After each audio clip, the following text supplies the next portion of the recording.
1833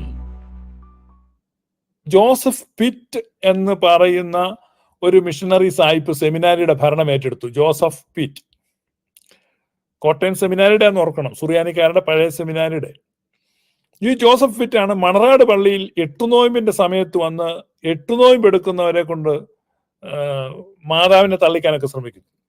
Joseph pit വന്നതിന് മണ്ണാട്ട് പള്ളി വന്നിട്ട് അദ്ദേഹം തന്നെ എഴുതിയിട്ടുണ്ട്, ജോസഫ് പിറ്റ് തന്നെ എഴുതിയിട്ടുണ്ട്, മണ്ണാട്ട് ഞാൻ ചെല്ലുന്ന സമയത്ത് 2000-ലധികം വരുന്ന ആളുകൾ പ്രാർത്ഥിക്കുകയും മാതാവിനെ അമ്മേ അമ്മേ എന്ന് വിളിച്ച് ഇങ്ങനെ പ്രാർത്ഥിച്ചുകൊണ്ടിരിക്കും.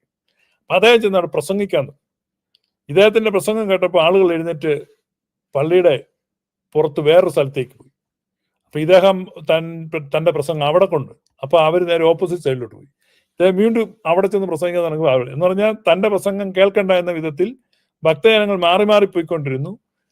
അദ്ദേഹം ഒടുവിൽ ആ പരിശ്രമം അവസാനിപ്പിച്ചു. അങ്ങനെ മണറാട്ട് ജോസഫ് പിറ്റിന്റെ പരിപ്പ് അന്ന് വെന്തില്ല, പക്ഷെ ഇപ്പൊ നല്ലപോലെ വെന്ത് മലന്ന് കിടപ്പുണ്ട്. ഇപ്പൊ മണ്ണാട്ട് പള്ളിക്കകത്ത് പെന്തക്കോസ് പാട്ടും കയ്യടിയും അട്ടഹാസവും വിശുദ്ധ കൊരയും വിശുദ്ധ അട്ടഹാസവും ഒക്കെയാണ് കേട്ടോണ്ടിരിക്കുന്നത്.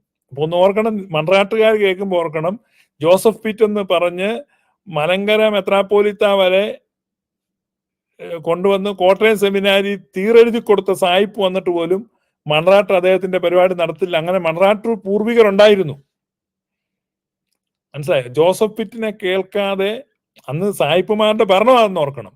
എന്നിട്ട് പോലും ആ ജോസഫ് പിറ്റിന് നേരെ മുഖം തിരിച്ചു കളഞ്ഞ മൺറാട്ടുകാരുടെ പിൻതലമുറയാണ്. അതൊന്നും എനിക്ക് തോന്നുന്നില്ല.